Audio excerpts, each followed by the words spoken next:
दोस्तों, आज मैं आपको जो कहानी सुनाने जा रही हूँ, ये कहानी है जादुई रंगीली सैंडल की। तो चलिए दोस्तों, देखते हैं आज की ये कहानी। ये कहानी है पटना के एक गांव की, जहाँ अनामिका अपने माता पिता के जाने के बाद अपनी नानी दुर्गा के साथ में रहती थी। अनामिका की नानी दुर्गा अपने समय की एक प्रसिद्ध जादूगरनी थी। साथ ही दुर्गा एक वैद्य भी थी। अनामिका की नानी हमेशा गरीब लोगों का मुफ्त में इलाज किया करती थी। अनामिका के कॉलेज में एक कुसुम नाम की लड़की पढ़ती थी। कुसुम अमीर होने के साथ साथ बहुत ही घमंडी भी थी। अनामिका रघु नाम के एक लड़के से बहुत प्यार करती थी, लेकिन वहीं दूसरी तरफ कुसुम भी उसी लड़के से प्यार करती थी। कुसुम को अनामिका बिल्कुल भी अच्छी नहीं लगती थी। एक दिन अनामिका कॉलेज से घर लौट रही होती है कि तभी कुसुम अपनी कुछ सहेलियों के साथ अनामिका का रास्ता रोक लेती है और उसे धमकी देने लगती है। सुन अनामिका, तू रघु से अपनी दोस्ती तोड़ ले और उससे मिलना जुलना भी बंद कर दे। अच्छा, तेरे कहने से बिल्कुल भी नहीं चलूंगी मैं। तू कौन होती है मुझे ऐसा बोलने वाली? क्या कर लेगी तू मेरा? मैं आज तेरा जीना हराम कर दूंगी। एक नागिन से भी ज्यादा जहर है मुझ में, समझी तू? देख कुसुम, तेरे जैसे बड़े बाप की बिगड़ी बेटियों को मैंने बहुत देखा है। मैं तेरी इन धमकियों से बिल्कुल भी नहीं डरने वाली हूँ। और हाँ, मैं तेरी जानकारी के लिए बता दूँ, 6 महीने में कॉलेज खत्म हो जाएगा और मैं और रघु शादी कर लेंगे। शादी का कार्ड मैं तेरे घर जरूर पहुँचा दूंगी। चल मेरे रास्ते से हट जा। अनामिका कुसुम को करारा जवाब देकर वहाँ से चली जाती है। फिर कुसुम की दोस्त लक्ष्मी उससे कहती है, अरे कुसुम, ये तो कुछ ज्यादा ही हवा में उड़ रही है। इसने तो तुम्हारी बातों को जरा भी भाव ही नहीं दिया। तुम बिल्कुल ठीक कह रही हो। इसके पंख काटने का समय अब आ गया है। जो करना है जल्दी करो, क्योंकि अब ये जल्दी ही रघु से शादी कर लेगी। शादी के बाद रघु को पाने का सपना तुम भूल ही जाना। रघु को पाने के लिए मैं कुछ भी कर सकती हूँ। मैं इस अनामिका की बच्ची को हमेशा के लिए अपने रास्ते से हटा दूंगी। उसके बाद कुसुम बुल्ला नाम के गुंडे के पास जाती है और उससे कहती है, देखो बुल्ला, मैं तुम्हें एक लड़की को जान से मारने की सुपारी देने आई हूँ। हाँ, इन सब कामों में तो मैं बहुत एक्सपर्ट हूँ और पुलिस के हाथ में आता भी नहीं हूँ, क्योंकि अपना नाम है बुल्ला। अनामिका नाम है उस लड़की का जिससे तुम्हें जान से मारना है। मैं इस काम के लिए तुमसे बहुत पैसे लूंगा, क्योंकि इसमें पुलिस के हाथ में आने का डर होता है। अरे हाँ, उसकी फिक्र तुम बिल्कुल भी मत करो। तुम्हारी मुँह मांगी रकम तुम्हें मिल जाएगी। ओके मैडम, तुम्हारा काम हो जाएगा, लेकिन मुझे इस काम के लिए तुमसे 5 लाख रुपए चाहिए। हाँ, ले लेना। तुम मुझसे 5 लाख रुपए ले लेना, लेकिन उसके बदले अनामिका की सांसें रोक देना।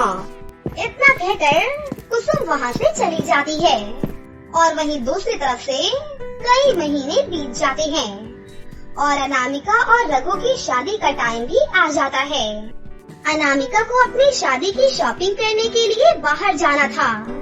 अनामिका जैसे ही घर से बाहर निकलती है कि अचानक उसका पैर मुड़ जाता है और उसकी चप्पल टूट जाती है। अरे ये क्या, मेरी चप्पल तो टूट गई। शहर का मार्केट तो यहाँ से बहुत दूर है। अब मैं क्या करूँ, कैसे जाऊँ वहाँ पर? तभी अनामिका की नानी दुर्गा वहाँ पर आती है और उससे बोलती है, अरे मेरी बच्ची, तुझे उदास होने की बिल्कुल जरूरत नहीं है। इतना कहकर दुर्गा अनामिका को अंदर ले जाती है और अपना पुराना संदूक खोलकर उसमें से एक जादुई सैंडल निकालती है। ये ले मेरी बच्ची, तू इसे पहन ले। लेकिन नानी, ये तो एक मामूली सैंडल है। फिर शादी की ड्रेस के साथ ऐसा मामूली सैंडल अच्छा नहीं लगेगा। अनामिका, ये एक जादुई सैंडल है जो मैंने बहुत पहले अपनी जादुई शक्तियों से बनाया था। तो बेफिक्र होकर इसे पहन ले बेटा। अपनी नानी के कहने पर अनामिका वो जादुई सैंडल पहन लेती है। अनामिका जैसे ही उस सैंडल को पहनती है तो वो खूबसूरत रंगीली सैंडल चमचमाने लग जाती है। अरे हाँ नानी, ये तो सच में बहुत ही कमाल की सैंडल है। मैंने तो तुझे पहले ही बोला था बेटा। ऐसे ही 2 दिन बीत जाते हैं और शाम हो जाती है। अनामिका को शादी के लिए तैयार होने के लिए ब्यूटी पार्लर में जाना था। अनामिका शाम को अपनी नानी से कहती है, अरे नानी सुनो, मैं ब्यूटी पार्लर में तैयार होने के लिए जा रही हूँ। हाँ बेटा, जा अच्छे से तैयार होकर आना। उसके बाद अनामिका ब्यूटी पार्लर में तैयार होने के लिए जाने लगती है। लेकिन तभी बुल्ला अपने कुछ गुंडों के साथ मिलकर अनामिका को किडनैप कर लेता है और उसे एक जंगल में एक पेड़ से बांध देता है। तभी वहाँ पर कुसुम भी आ जाती है और वो अनामिका से कहती है, आज तेरी जिंदगी का आखिरी दिन है। ये आदमी बुल्ला बहुत ही खतरनाक है। इसने अब तक 199 लोगों की जान ले रखी है और अब तुझे मारकर ये अपना दूसरा शतक पूरा करेगा। तू मुझे धोखे से किडनैप करके मेरी जान लेना चाह रही है ना? मैंने आज तक तुझ जैसी नीच और घटिया लड़की कभी भी नहीं देखी। मैंने तो तुझे पहले ही समझाया था कि मेरे और रघु के बीच से हट जा। रघु सिर्फ मेरा है, मेरा। मैं तेरे और रघु के बीच में नहीं आई हूँ, समझी? रघु खुद मुझसे प्यार करता है, लेकिन पता नहीं तो क्यों हमारे बीच कबाब में हड्डी बन रही है। वैसे भी तेरे अंदर कॉमन सेंस नहीं है क्या? अगर रघु तुझसे प्यार कर रहा होता तो आज वो मुझसे शादी क्यों करता? जब तू मर जाएगी तो वैसे ही रघु मेरे पास आ जाएगा। इसलिए अब तू मरने के लिए तैयार हो जा। Bye bye Anamika. उसके बाद कुसुम उस गुंडे बुल्ला से कहती है, चलो बुल्ला, जल्दी से इसका खेल खत्म कर दो। बुल्ला हाथ में चाकू लेकर अनामिका को मारने के लिए आगे बढ़ता है, लेकिन तभी जादुई सैंडल की मदद से अनामिका हवा में उड़ने लग जाती है और फिर अनामिका बुल्ला के साथ साथ उसके सारे गुंडों की भी खूब पिटाई करती है। अरे ये तो बहुत ही खतरनाक लड़की है, इसका मुकाबला करना हमारे बस की बात नहीं है। अरे चलो यहाँ से भाग चलते हैं। फिर बुल्ला अपने साथियों के साथ डर कर वहाँ से भाग जाता है।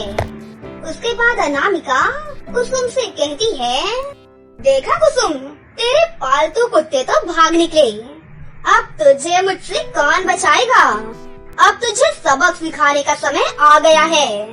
उसके बाद अनामिका कुसुम को पकड़कर पुलिस स्टेशन में ले जाती है और पुलिस वाले को सारी बात बता देती है। पुलिस वाले कुसुम को पकड़कर जेल में बंद कर देते हैं। उसके बाद अनामिका अपने घर पर वापस चली जाती है। उसी दिन रात को अनामिका और रघु की शादी बड़े ही धूमधाम से हो जाती है। इस तरह अनामिका की जिंदगी से जादुई सैंडल की मदद से सारी मुसीबतें दूर भाग जाती हैं और वो रघु के साथ हंसी खुशी से अपनी जिंदगी गुजारने लगती है। बहुत समय पहले की बात है। सोनापुर गांव में महिमा अपने माता पिता के साथ रहती थी। सोनापुर में गणेश जी का एक बहुत ही बड़ा सा मंदिर था। महिमा की माँ उसी मंदिर के आगे फूल बेचा करती थी। उसके पिता बीमार और लाचार थे, वो बोल भी नहीं सकते थे। महिमा दिखने में बहुत ही काली और बदसूरत थी, जिस वजह से उसकी सभी सहेलियाँ हमेशा उसका मजाक बनाया करती थीं। एक बार की बात है, एक दिन महिमा की माँ बगीचे में फूल तोड़ रही थी कि तभी वहाँ पर एक सांप आ जाता है और उसकी माँ को डस लेता है और उसकी माँ की मौके पर ही मृत्यु हो गई। माँ के मर जाने के बाद महिमा के ऊपर मानो दुखों का पहाड़ ही टूट पड़ा हो। उसके घर में कोई भी कमाने वाला नहीं था। फिर महिमा उसी मंदिर के आगे फूल बेचकर किसी तरह अपना गुजारा किया करती थी। वो गणेश जी की बहुत बड़ी भक्त थी। खाली टाइम में वो गणेश जी की पूजा अर्चना भी किया करती थी। बदसूरत होने की वजह से महिमा को कोई भी पसंद नहीं करता था और उसकी कोई भी सहेलियां नहीं थी। सिर्फ एक लड़की थी, दीपिका, जो कि उसी के साथ फूल बेचा करती थी। हे गणेश जी, मुझ पर कृपा करो। मैं इतने वर्षों से आपकी सेवा कर रही हूँ। आपने मुझसे मेरी माँ को छीन लिया। मैंने तब भी कुछ नहीं कहा। मेरे पिताजी घर पर लाचार हैं और मेरी बदसूरती की वजह से कोई भी मुझसे ढंग से बात तक नहीं करता। कुछ तो चमत्कार करो प्रभु, कुछ तो चमत्कार करो। पूजा करने के बाद महिमा घर वापस आ ही रही थी कि तभी उसे रास्ते में एक चमचमाती हुई तेज रोशनी दिखाई पड़ती है। अरे वाह, ये इतनी तेज चमकती हुई रोशनी भला किस चीज की है? जब वो उस रोशनी के पास गई तो उसने देखा कि वहाँ पर बहुत ही खूबसूरत चमचमाता हुआ एक लहंगा और सैंडल रखा हुआ था। अरे ये लहंगा और सैंडल तो बहुत ही कीमती लगता है, लेकिन ये किसका है और यहाँ पर इसे किसने रखा है? तभी वहाँ पर एक खूबसूरत सी परी प्रकट होती है और वो महिमा से कहती है, महिमा, ये जादुई लहंगा और सैंडल तुम्हारे लिए ही है। मेरे लिए? कहीं आप कोई मजाक तो नहीं कर रही हैं? नहीं महिमा, ये लहंगा और सैंडल यहाँ कई वर्षों से रखे हुए हैं, लेकिन ये आज तक किसी को भी नजर ही नहीं आए। तुम बहुत ही खुशकिस्मत हो जो तुम्हें ये जादुई लहंगा और सैंडल मिला। ये कोई साधारण लहंगा और सैंडल नहीं है, बल्कि जादुई लहंगा और सैंडल है। अब तुम इसे लेकर अपने घर जाओ। ये अब से तुम्हारा है। आपका बहुत बहुत धन्यवाद परी जी। उसके बाद महिमा वो जादुई लहंगा और सैंडल लेकर खुशी खुशी अपने घर वापस आ जाती है और फिर वो अपने पिताजी के लिए खाना लाकर उन्हें खाना खिला रही थी और उन्हें उस जादुई लहंगे और सैंडल के बारे में भी बता रही थी। उसके पिताजी सिर्फ हाँ हूँ में जवाब दे रहे थे, क्योंकि वो बोल तो सकते नहीं थे।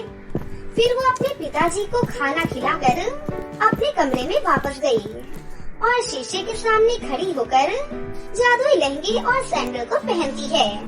और जब उसने आईने में अपना चेहरा देखा तो वो देखती ही रह गई। वो लहंगा और सैंडल पहनते ही उसका रूप बदल गया और वो बहुत ही खूबसूरत हो गई। अरे वाह, मैं तो बहुत खूबसूरत हो गई हूँ। फिर वो भागते हुए अपनी सहेली दीपिका के पास गई।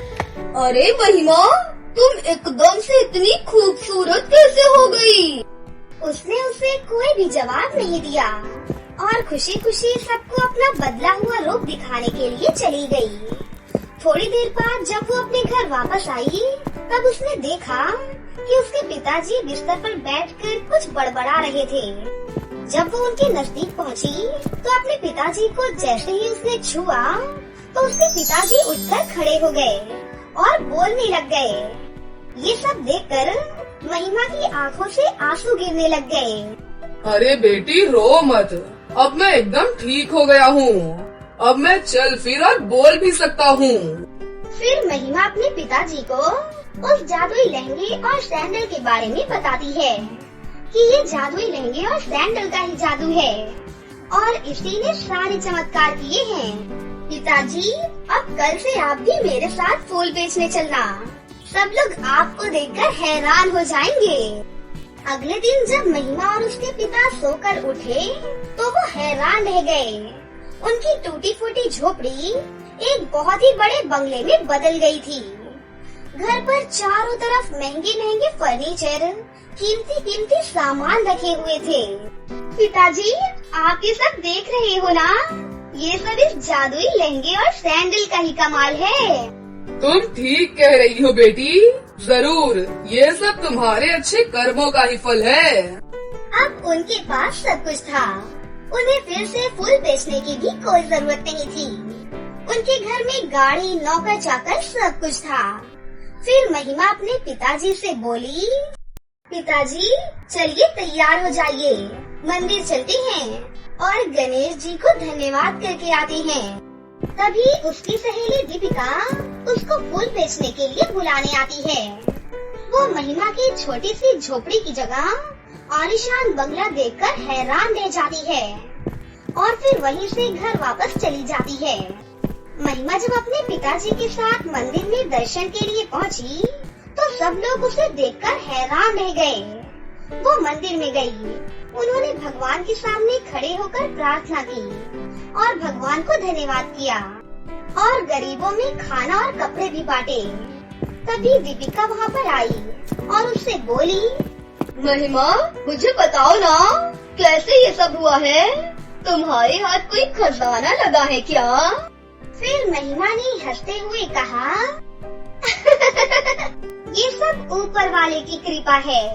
दीपिका महिमा के चमकते हुए लहंगे और सैंडल को देखकर जल उठी और बोली, आखिर इस भिखारन के हाथ ऐसा क्या लग गया कि ये एकदम से इतनी अमीर हो गई?